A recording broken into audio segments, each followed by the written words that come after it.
대표님, 대부분의 사람들은 부자가 되고 싶은 열망이 어느 정도는 있는 것 같아요. 그거를 드러내냐, 그걸 이제 스스로 뭔가 합리화하냐, 아니면 현실에 수긍하느냐, 그 차이인 것 같은데. 합리화라는 표현은 좀 애매하다. 어떤 사람은 정말 부에 관심이 없을 수 있어. 특히 뭐 종교인들이라든가 아니면 아이들한테 막 수고하시는 분들이라든가 이런 어떤 다른 거에 가치를 느끼는 분들이 있기 때문에 합리화라는 표현은 좀 그렇지만 어쨌든 많은 사람들이 너 말대로 부자가 되고 싶다는 생각을 하지.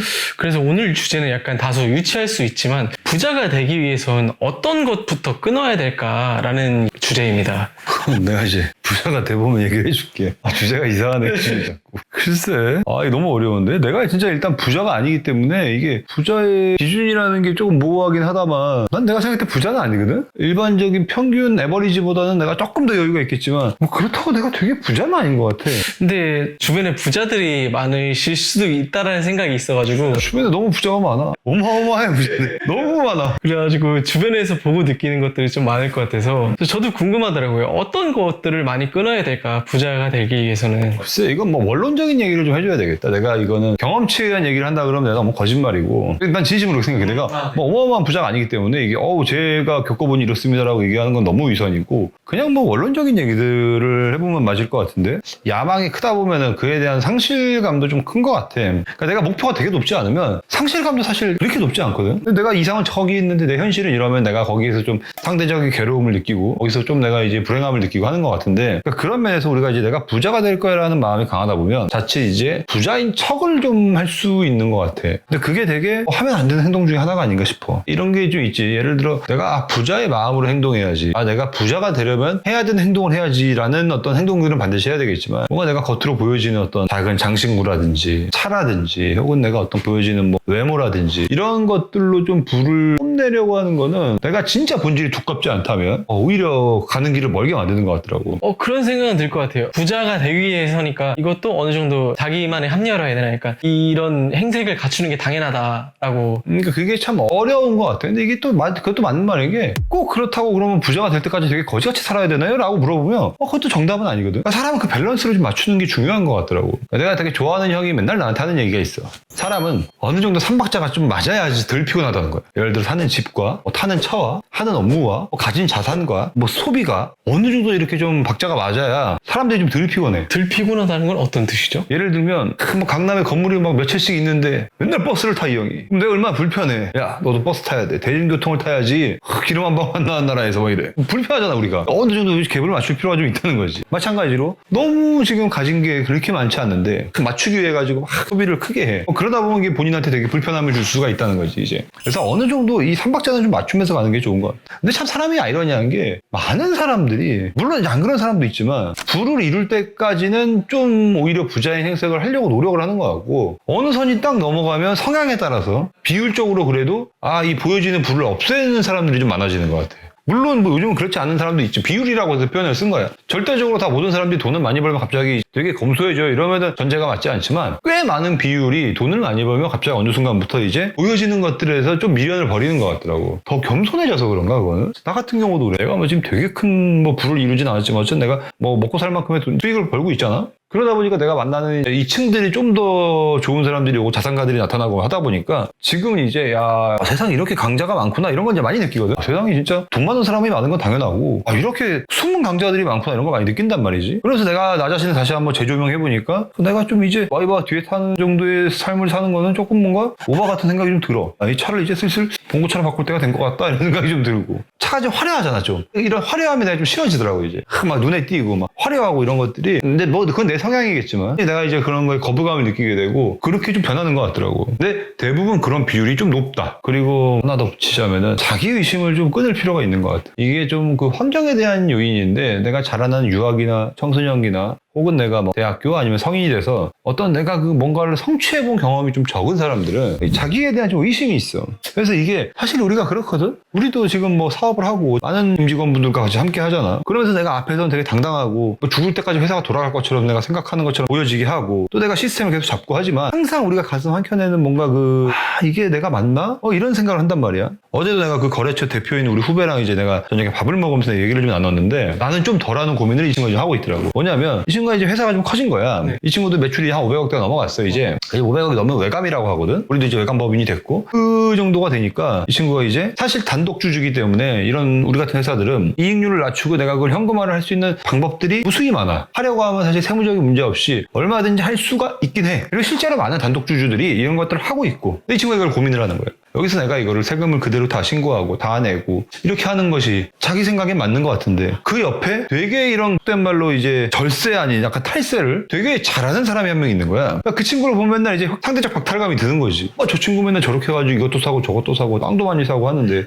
나는 이게 세금 다 내고 이게 법인 돈이라 빼지도 못하고 이게 맞나? 이런 고민을 좀 하고 있더라고. 그래서 자기가 고민이래. 이게 지금은 자기가 맞다고 생각을 한대 그래도 정도를 걷는 게 맞다고 생각하는데 10년 뒤에도 과연 맞을까라는 생각을 자기가 좀 한다 그러더라고. 만약 10년을 이렇게 쭉 했고 저 친구도 10년 탈세를 쭉 했는데 저 탈세를 한 친구가 10년 동안 훨씬 잘 됐어. 그럼 너무 이게 힘들잖아 봐. 이 정도란 도대체 무엇이고 도대체 이 정의란 무엇인가 고민을 하게 될 거 아니야. 그래서 내가 이제 얘기를 했어. 나도 내가 예전에 그런 고민을 할 때가 많았는데 내가 결과론적으로 내가 이제 그렇게 한 지가 10년이 조금 안 된 것 같다. 한 6, 7년 된 것 같은데 그 사이에 너가 얘기한 대로 그렇게 편법을 쓰던 형들이 지금 시장에 거의 다 없어졌다. 난 내가 그걸 눈으로 봤고 그래서 나는 그걸 이제 확신한다. 너도 아마 그럴 거야 라고 내가 얘기는 해줬는데 나도 가슴 한켠에는 그래 탈세를 하는 게 맞나 생각을 하게 된다는 거지. 이거는 사람은 다 그런 불확실성이 있어. 당연히 그건 갖고 있는 본성이야. 그래도 적어도 우리는 그런 약간의 불확실성이 있어야 그리고 우리가 좀 더 자기 점검을 하면서 일을 하거나 비즈니스를 하는 건데 자기 의심이 큰 사람은 자기 확신보다 이 의심이 너무 크니까 뭔가를 시작하기가 너무 힘든 것 같아. 새로운 비즈니스를 할 때도 사실 내가 많이 하는 얘기 중에 하나야. 뭔가 이것저것 하자고 이렇게 왔을 때 나는 그걸 해야 될 이유보다 하지 않아야 될 이유가 한 10배는 많아. 얼마 전에도 무슨 패스업을 누가 갖고 왔어? 그럼 나는 사실 강아지를 키우지도 않고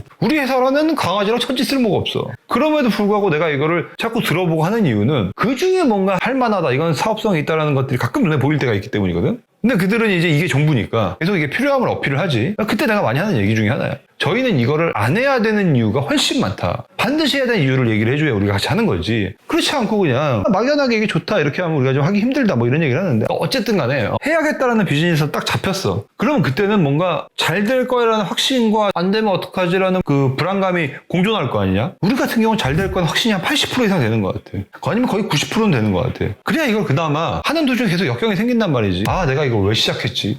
내가 이거 신경 쓰이기를 왜 했지? 내가 이거 가만 안 했으면은 오히려 돈 버는 건데 이런 생각들이 우리가 계속 중간에 든단 말이지. 그럼에도 불구하고 이거를 계속 불도저처럼 밀고 나갈 수 있는 거는 내 자기 확신이 내 어떤 불안감보다 훨씬 크기 때문이야. 근데 반대로 내가 이게 의심이 너무 커. 나에 대해서 이게 되겠어? 이런 생각을 하면 사실 될 것도 되기가 힘들지.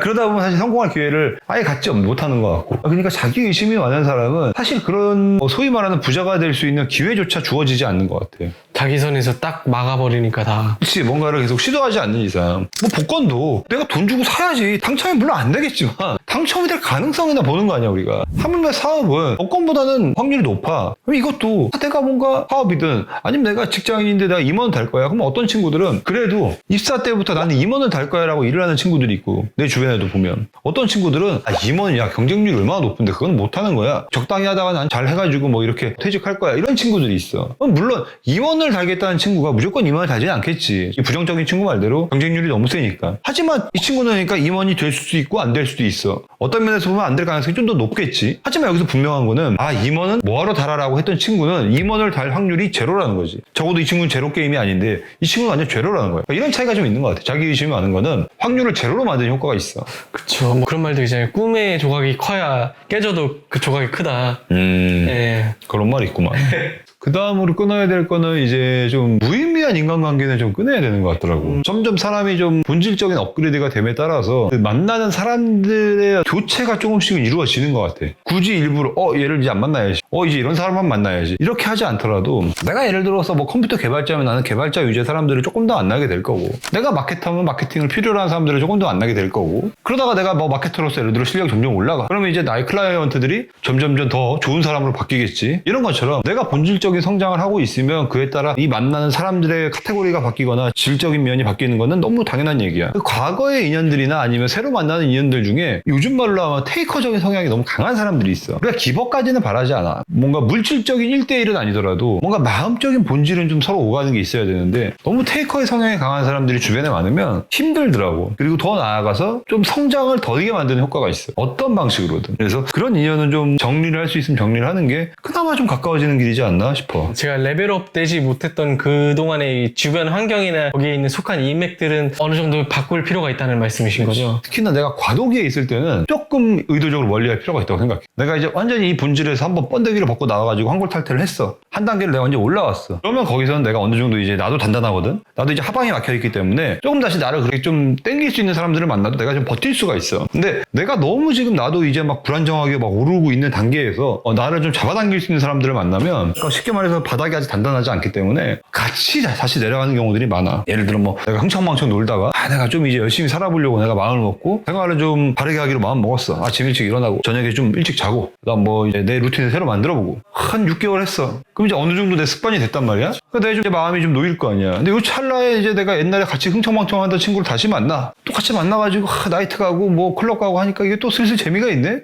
일주일에 한 번만 해볼까 그럼? 하다 보면 어떻게 내 습관이 있는데. 점점 이 빈도가 잦아지겠지. 왜? 하방이 아직 단단하지 않은 거야. 근데 내가 예를 들어서 극단적인 예로 갑자기 빵 해가지고 내가 아주 유명한 공인이 됐어. 그래 국회의원에 당선이 됐다고 치자. 그럼 내가 이제 하방이 단단하지. 내가 이제 얘를 만난다고 내가 같이 클럽 가서 오호 놀까? 아니죠. 하방이 단단해진다는 건 이런 거야. 이해가 쉽게 내가 극단적인 예를 듣는 거야. 그러면 내가 하방이 딱 단단해지면 그때부터는 다시 내가 그런 흥청망청한 친구를 만나도 확실하게 돌아가지 않을 수가 있어. 근데 그때까지는 내가 그 과도기에 있다 그러면 조금 고민해 볼 필요가 있지. 뭔가 하방이라는 게 강제성인 것처럼 들리기도 하는데 다른 곳으로 튀지 않게 뭐 국회의원이라고 하면 그 정해진 루틴이나 시간 지위가 있으니까 그런 거지. 뭐 강제성이라는 의미가 될 수도 있는데 사람은 그렇거든. 눈에 보이는 정확한 결과물이 바로 드러나는 그 결과물이 내 앞에 있으면 사람은 해. 혹은 이걸 함으로써 내 눈앞에 있는 결과물이 확실하게 없어져. 그러면 사람 절대 하지 않아. 이 두 가지는 사람이 지켜. 사람의 뭔가 논란이 터지고 문제가 생기는 이유는 뭐야? 요 정도는 해도 걸리지 않겠지라고 생각했던 것들이 갑자기 터지기 때문이야. 근데 만약에 내 행동을 누군가가 극단적인 예로 너를 누군가가 24시간 모니터링을 해. 그럼 너가 평소에 예를 들어서 일주일에 한 번씩 자위를 하던 사람이야. 근데 너를 내가 계속 24시간 모니터링을 맨날 하고 있어. 생방송으로 라이브야 막. 그럼 너가 갑자기 자위를 할 수 있나? 못 하겠지. 너가 반드시 손해보는 일이 생기잖아 그러면. 그러니까 하방이 단단하다는 얘기는 이런 것처럼 내가 과거에 했던 아무렇지 않게 했던 행동들을 내가 지금 하면 내가 지금 갖고 있는 것들에 대해서 손해가 발생한다는 게 정확해지는 시점을 얘기하는 것 같아. 그러면 조금 이제 그 다음부터는 다시 나를 좀 전으로 돌리고 싶은 사람들을 만나도 내가 좀 버틸 수가 있지 편안하게. 그리고 그들한테도 설득력이 있고 이런 것들이. 그리고 다음으로는 일단은 조금 어려운 얘기긴 한데 뭔가 마음대로 해서도 안 되고 어떨 때 또 되게 마음대로 해야 되고 이 완급 조절을 좀 잘해야 되는 것 같아. 그러니까 우리가 그런 말이 있거든. 뭐 어디 나라 가면 야 이 나라는 되는 것도 없고 안 되는 것도 없어 이런 표현을 많이 써. 네. 이런 것처럼 되는 것도 없고 안 되는 것도 없다는 건 뭐야?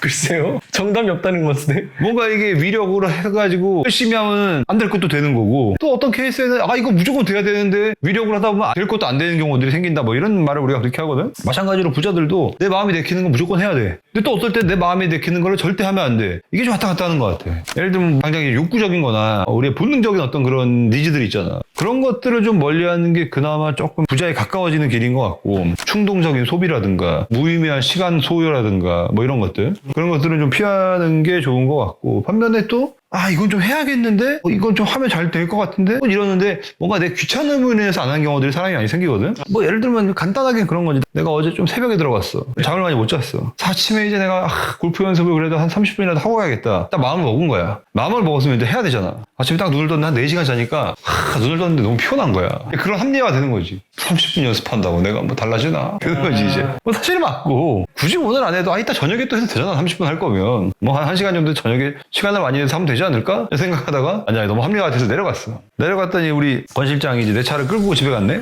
근데 골프채가 없는 거야 내려갔더니. 트렁크에 있으시니까. 내 차 트렁크에 있어야 되는데 이 친구도 퇴근을 너무 늦게 했으니까 바로 끌고 갔더라고. 보통 나한테 얘기를 하고 갔는데 이제 너무 늦어서 얘기를 안 하고 갔나 봐. 잘 됐다. 올라가 자야겠다 생각이 들었는데 일단은 예약을 해놨으니까 문 열고 들어갔어. 커뮤니티 센터에. 그러니까 이제 그 연습용 채들이 몇 개 있더라고. 그러니까 결국 그거 갖고 꾸역꾸역 했지 이제. 그러니까 뭐 그런 거. 그러니까 그런 찰나에 뭔가 이걸 안 해도 되는 이유는 수십 가지를 찾을 수 있는데 하면 좋다는 걸 아는데 이런 거 이유를 찾는 경우도 우리가 좀 있는 것 같아. 그런 것들은 또 직관이 시킬 때 무조건 해야 되고 완급 조절을 좀 잘하는 게 그나마 부자가 되는 지름길 중에 하나가 아닌가? 어떻게 보면 포괄적으로 얘기하면 자기 통제력인 거네요. 그치? 자기 통제는 어떨 때는 악셀을 제대로 밟고 어떨 때는 브레이크를 잘 밟고 근데 이거 잘못 밟으면 되게 삶이 엉켜. 해야 될 때 막 오늘은 아침이 좀 피곤한데 이러고 안 하고 정작 안 해야 될 거에서는 한 번 사는 건데 뭐 쓰지 뭘 석 써버리고 이러면 좀 인생이 많이 엉키는 것 같더라고. 대표님, 오늘 이렇게 부자가 되기 위해서 끊어야 되는 것 얘기 나눠봤는데 한 문장으로 정리해 주시면 어떤 얘기가 있나요? 일단은 제가 부자가 되면 그때 제가 정확하게 말씀을 드리겠습니다.